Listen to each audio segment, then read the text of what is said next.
It is currently 5 in the morning, and I just randomly woke up in the middle of the night, and I cannot go back to sleep. I just got this idea to talk about a couple stories about the hotel I work at, a couple experiences I've had with customers. The hotel I work at isn't necessarily bad, poor, anything like that, but I still get some whack ass people that come in there. So I'm gonna tell you a story about this ignorant ass couple that came in, and then I'm gonna tell you a story about a known felon in my area. I guess I didn't know he was at the time. But the first story actually just happened earlier today. I was working an afternoon shift, but I tend to work it a little bit later because the guy who comes in after me works really late at his second job. So sometimes I'm there till like 2 in the morning. Last night I'm working, this couple comes in and they tell me that they need a room. I'm like, oh, of course I'll get you a room. So I get them in a room. Nothing seems to be an issue at all. I get a call from their next door neighbor, and she's complaining that the bass of their music is just way too much. She needs to go to sleep, and it's like 11 at night at this point. So I go up there and I knock on the door, and man, first off, when I got off the elevator, like I could literally feel the song they're listening to. Like it was insane. I go up to their door, I knock on it, and the music just keeps playing. They can't hear me knocking. And so I'm like, oh God. So I knock harder, and this lady goes, yes. And I said, your music's too loud. There's people complaining. And she goes, okay. And I'm like, so you're going to have to turn it down. You're going to have to stop the music. And she goes, um, okay.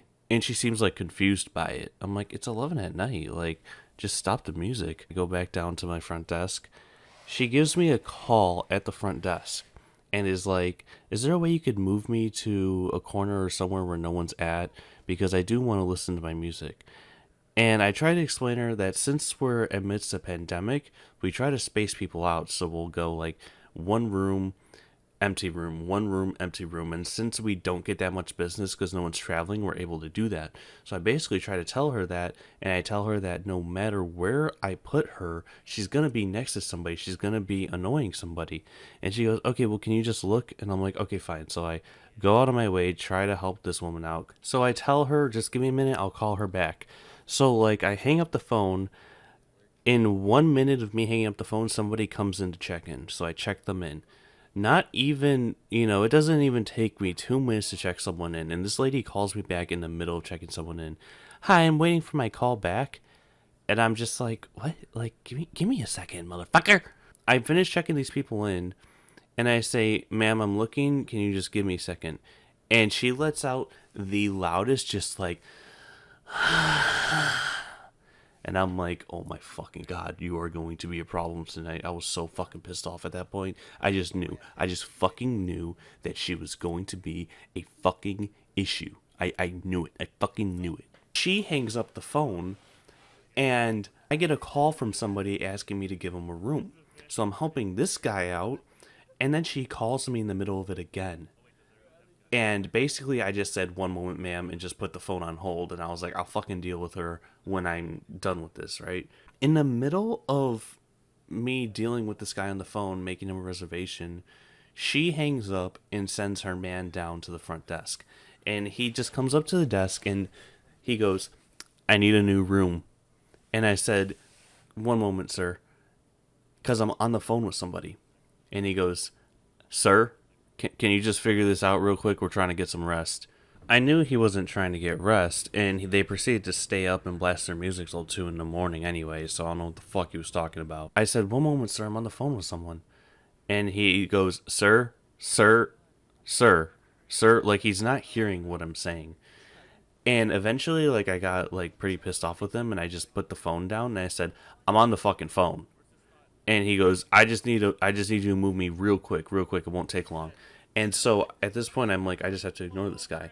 So I pick the phone back up, and I'm like, all I need is your credit card number. And when I said credit card number, this guy throws his hands up in the air and freaks the fuck out. Like, this is going to take me 17 years to get, fucking 16 digits. I get the credit card number. I'm like, thank you, sir. And I hang up the phone. And I'm like, now I can help you. And he goes, I need a new room. And I said, right, sir, I'm trying to look for a new room, but no matter where I put you, you're going to be next to somebody. I need a new room. And I'm like, sir, I have no problem giving you a new room. I'm just letting you know, no matter where I put you, you're going to get another complaint. There's going to be somebody by you no matter where I put you. I need another room. And I'm like, motherfucker. At this point, I literally thought to myself, I'm like, I think something's like wrong with this guy. I just stopped arguing and I put him in a different room, even though it's still next to somebody. The people in that room, though, I kind of knew. They stood there pretty often. And I was just like, whatever. Hopefully they don't complain. Those people actually ended up coming in, and I told them, I was like, in case the music's too loud, feel free to tell me something. I was kind of hoping they complained at that point because I just wanted to kick their asses out, but they didn't, so it was fine. It was whatever. The next story I have is something that I'm basically gonna just like tell my kids about one day because it was just a really weird situation that I did not expect to be in at all. Basically, this guy calls me one day and he's like, hey, I'm with my elderly mother. We need a room. We just tried to check in at this other hotel and they said they didn't have a reservation, but they took our money. I don't have that much right now. Is there any way that we could just get like a cheaper rate? Because I'm a military vet. She is really old and I just need a room right now. I'm like, no problem, sir. We gave him $10 off automatically because of his military ID. Then we gave him an additional $10 off, or I think it was $5. Wow, that is not going in the video. It was an additional $5 because typically we just give kind of discounts to older people, and this lady was like 89. She was so damn old. She was so small and frail. So these people stood and they had like, typical, they were just typical customers. They had their complaints because anybody who stays in a hotel for longer than 3 weeks has their complaints because hotels are not places that you're meant to live in. They're places that you're meant to just sleep in while you find, a different location to live in or whatever your situation is. So everything was normal until one day I get a call from his mom in the room and she is wigging the fuck out. She is flipping the fuck out. Not in a mean way. She's like scared. And she's scared because her son apparently packed up a briefcase, took all her money, and left. She didn't tell me the took all her money part. She just tells me that he left. I'm like, why is she freaking out now that he left? Like, this guy leaves every morning. He leaves to get groceries. He leaves to go to work or whatever the hell he does. But I see him leave like every single morning. I work the morning shift. Why is she freaking out now? So she asked me to come up to her room, so I go up to her room because I'm convinced that this lady is going to have a panic attack and die if she doesn't get some sort of support. So I go up there, and she asked me to come in and sit on the bed, which I find incredibly creepy. Call me, paranoid all you want, but I was convinced somebody was about to come out of that bathroom with a machete and stab me in the back. I'm paranoid. It's how I am. Now I understand why she wanted me to sit down, and it's because she wanted to explain the whole situation to me. I didn't give her a chance to, though. I basically just told her, I'll give the guy a couple calls. I'm sure he's fine. So I start thinking, I'm like, maybe this guy got into like an accident or something. Maybe that's why I can't get a hold of him. And horrible thing to think, but at the same time, I was like, I hope that's what happened. I hope that he just got into some sort of accident and did not leave his damn mom behind. I call my boss and tell him about the situation. He wants me to kick this woman out. Dude, this woman is 89. She can barely move, and you're going to tell me to kick her out. She can't even carry the shit that's in her room. And I basically told my boss, I was like, you can come kick her out if you want. I'm not fucking doing it. Let her stay one more night. Even if I have to pay for it, just let her stay one more night to see if this guy comes back or see if the hospital calls her or something.